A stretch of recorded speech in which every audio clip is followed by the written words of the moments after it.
¿Qué onda? I'm here with my girl Karina, aka Karina Got Jokes on Instagram and Twitter and all the above. And today she's joining me because we're having a session of Real and Raw with RaqC and Kari. And we're talking about all kinds of different subjects when it comes to lifestyle, marriage, dating, sex, flirting, God. all that stuff that people are afraid to talk about. We're touching on it today, but the question is, can you handle the truth? They can't handle it. Can they handle the rawness? They can't handle it. Here we go. Come on,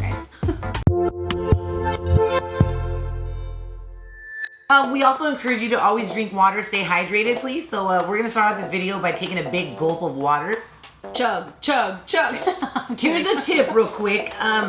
Just in case you're stuck on how much water you should be drinking every day, it's your weight divided by 2 in ounces. Oh, that's right. This is why we're collaborating together. Okay, but let's get straight into it. Marriage proposals, Karina. Girl. Okay, a new survey by QVC is revealing that 33% of women would think twice about accepting a marriage proposal if they didn't like their engagement ring. Would you accept the ring you didn't like and say yes out of obligation? Nope. I wouldn't either. I don't do it. I mean, and you know what, you would call women like that shallow. Like, you're materialistic, you're all about the money, but not really, because I make my own chips and I've always been self-sustaining and self-sufficient. But my thing is, like, I would be low-key disrespected. Like, you've dated me enough to want to engage me. You don't know what the fuck I like? And if you feel too much pressure because you don't know what I like, baby, honey, let's go ring shopping. Together, okay? But seriously, I put this question on Facebook, Kari, and a lot of girls were like, I'm not about the material. I would totally say yes. And I know you probably answered that because your boyfriend might follow me. And exactly. You were low-key under pressure to say, of course I would accept the ring, but let's be real, ladies. Every woman wants to rock a ring that they're proud of and that they like.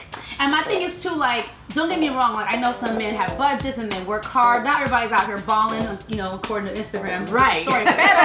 Pero my thing is, like, it's different if the dude, like, really saves some money and, like, put some effort into the ring. That means something. Versus, if it's been 4 years and you saved all kinds of money and came with some little bullshit rock that I've never in my life even hinted I liked, we're fighting. Matter of fact, we're breaking up. We're breaking up. It's a wrap. Goodbye, Felipe. A new survey is revealing that 90% of women would end a relationship if their partner was having sex with the mistress on a regular basis.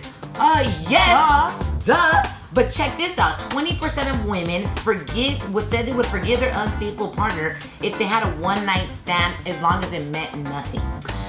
Okay, I'm not gonna lie, I've been there. You had a one-night stand? Well, okay. Have you ever had a one-night stand? I've been there too. But I wasn't in the relationship. I'm not cheating on the sucia. What I'm saying is, I've been in a situation where the dude cheated on me with a one-time thing. Now everyone's different. I like to think that I would never. If you cheat on me, it's a wrap. Goodbye. But aside from like, it depends. Every situation is different. Well, they say in Spanish, ojos que no ven, corazón que no siente, right? Like, if you don't know about it, if you don't see it, how is it gonna affect you? I'm just saying, if you are gonna be doing that, be slick about it. Until the generation of media and sucias and little ratchet ass who be messy on social media be hitting me up. They catch you doing the walk of shame. So the least you can do is have some integrity and respect and come to your woman and be like, hey, listen, what happened was I f***ed up. You know what I mean? I'd rather hear it from you than from the side chick. I knew my relationship was over when? I knew my relationship was over when I just woke up one morning and I was like, I don't love this fool anymore. Has that ever happened to you? Te pega like out of nowhere. Out of nowhere. You know, my mom, I was going through a situation with one of my first relationships and my mom was like, you're gonna just know when it's over. And one morning, I woke up. I was in bed. I woke up and I was just staring at this dude. And he's like, he like fell in my eyes. He's like, what's wrong with you? You have a knife in your hand? I'm like, it's never that deep. It's never that like one fight that you guys just make a break. It's just like literally there's just one very moment of peaceful clarity that you're just like, we're done. And there's nothing like having that peaceful clarity of just knowing your relationship is over. But I also think it would be easy to move on from somebody if they cheat on you too, because it gives you a reason to keep it moving. It is said, a new survey, actually AskMen.com, is revealing that 43% of women say, I love you too, guy, even though they don't mean it. And 18% of dudes will say they love a woman just to get into her panties. That's so weak. No, have you ever told somebody that you love them just and you don't mean it? No. Yeah, I don't play with that word. I'm a straight shooter. I like you a lot. That's where it goes. I like you a lot. But in relationships, are you usually the first one to say I love you? It depends. I've had both. I'm a very passionate person. So if I feel it, I didn't know that. I didn't know you were passionate. Girl, what? If I feel it, I have no problem being in the moment and expressing it, but I'm not obligated to do it. Sometimes I'm like, you say it. I'm away. Ladies, you kind of have to know, and fellas, you kind of have to know the difference of when someone's telling you they love you just to get into your panties or just to get something from you, and when they really mean it. Like, you know when someone means it and they feel it and it's authentic. Insecure, desperate ass chicks out here hear it because they got daddy issues and they're just like, oh my God, he loved me. Okay, if you just met 2 weeks ago, chill, bruh. Check this out. So this new study is saying that marriage is bad for your sex life.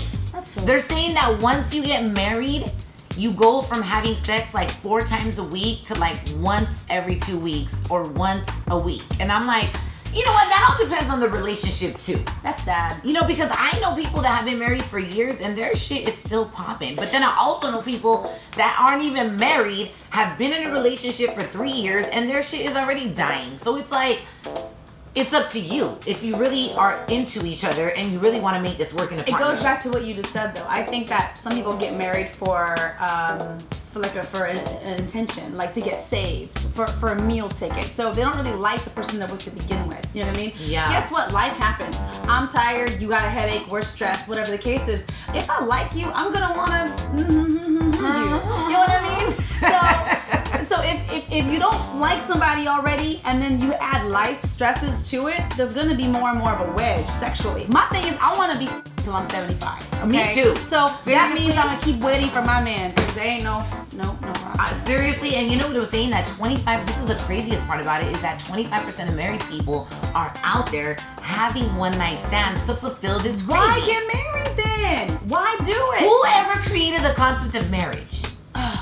Know who you are before you go into a marriage. Yes. If there's, I would say, like 1 inch of that curiosity that you gotta like shake out of your system, like you gotta let it out. Yeah. Let it all out before you get married, because once you get married and you cheat or there's infidelity and there's kids involved. I was married. You were married. I was married when Let's I was. talk about that. What happened? Real quick, because it was like all but 6 years. But listen, so I'm Mexican. I get married at 18. That's what we do, right?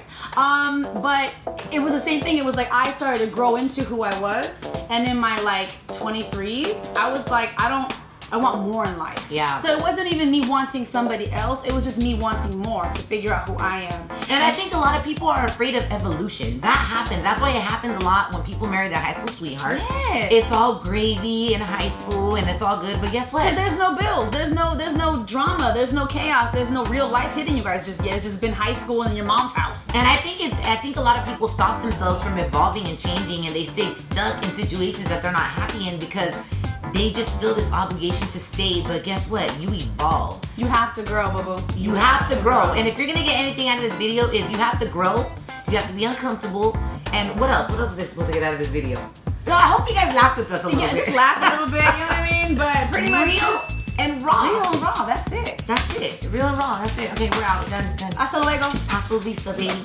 Ta-ta. Toodles. Tatas. All right, so I really hope that you enjoyed and loved this video.